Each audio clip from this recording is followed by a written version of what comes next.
Awesome! Kung Fu Panda 3, the final installment in the trilogy up to this point. I've had such a great time looking back on what I think is one of Dreamworks' best franchises. All in the build-up to a new entry coming out on March 8th. It's gonna be a really fun look. And I actually kind of want to start this one off with an anecdote for you.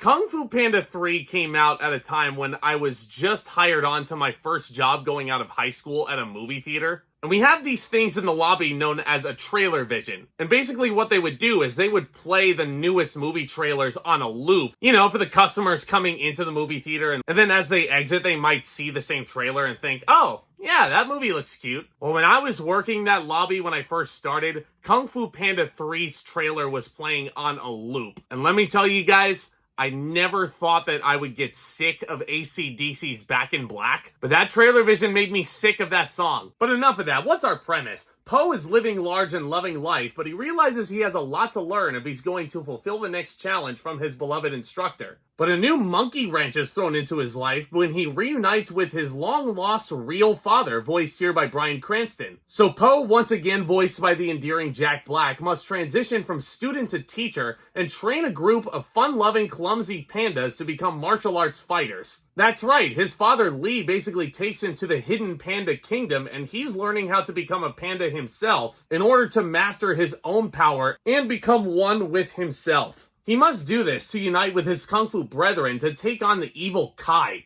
Kai is voiced by the amazing J.K. Simmons. Kai is the supernatural rhinoceros thing warrior. I don't know exactly what he is. He becomes stronger with each battle as he conquers the Kung Fu masters of the past like Oogway, Shifu himself. And he's basically taking their power into these little green rocks. And they call the Kung Fu power Chi in this. And Po basically must find his own Chi. And here's the thing with these Kung Fu Panda movies, man. Like, again, you cannot look at a movie and judge a book by its cover. Because I think I mentioned this already. When that first Kung Fu Panda movie came out in 2008, I was going on 12 years old at the time, and I thought it was stupid. I was like, what the heck are they doing? But there are 3 movies going on 4 that are out, and all 3 of them so far have been good. Dare I say, even great. Kung Fu Panda 3 might honestly be my least favorite of the trilogy so far, but it's still a chock full of fun. Even though it might seem a tad bit repetitive in the plot sense and the lessons that you're learning, I think Dreamworks handles this material with such class and such mastery. I mean, just the colors that are popping off the screen here, I love it. Even though when you reach the panda village, yeah, it's a lot of black and white. You're seeing a lot of pandas here. But these are all very colorful characters in their own right. And God, the little baby pandas, you just want to like pinch their cheeks and just hug them. Like you want to take them home. Jack Black is once again very good as Po. Some people might argue that this is his signature role, and it's hard to argue that once again when Dewey Finn exists. But it's really cool to kind of see him transition from student to teacher in this. And again, I feel like a lot of kids might leave these Kung Fu Panda movies feeling inspired by Po, feeling like you can do anything despite your appearance. But the Kung Fu stuff, oddly enough, kind of took a back seat for me when I was rewatching this. I was actually really invested in the family stuff. Randall Duck Kim as Po's initial father gets a lot more to do in this, and he is really great at portraying a nervous Nancy as they're going into the panda village.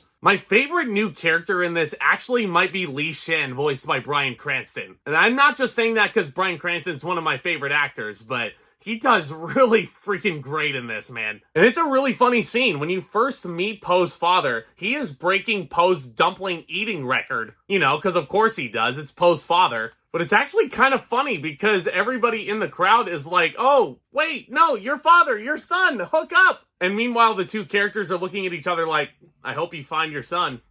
I hope you find your father. And then they kind of realize that they just look at each other and they're both pandas and then they embrace. And it's just like, it goes from really funny to really sweet and really endearing for a reunion. And I feel like that's what makes these movies so unique and so freaking fun. They add the comedy into those moments where you don't really expect it. Another example is the climax when Po meets our main villain of this for the first time. I just can't help but laugh at how much he's mocking this villain at first. Oh, chit chat. Chit chat, chitty chitty chat chat chat. I don't know why that line lives rent free in my head, but again, might have been because I worked at the theater and I was going in and I was checking the quality of the screens all the time.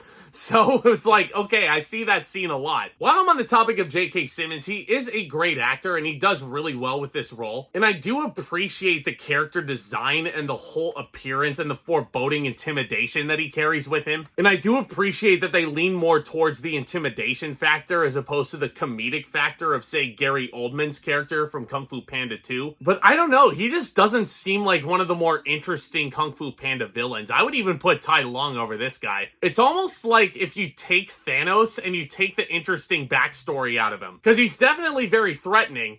Not as interesting as I remembered him, though. I mean, all that being said, though, the action sequences are still really fun to watch. The Furious Five definitely get a lot of great moments. Tigress has a lot more cutesy moments than she's used to, especially with a lot of the panda kids just idolizing her because of an action figure. That's actually really funny. I mean, could it have felt a bit more different in terms of the lesson you learned? Sure. Could the villain have been more interesting? Absolutely. But I still leave all three of these Kung Fu Panda movies with a gigantic smile on my face, and every time I talk about these movies or every time I look back on them, I just can't help but feel happy because I have fun with them, and you guys should too. I'm gonna give Kung Fu Panda 3 an A-.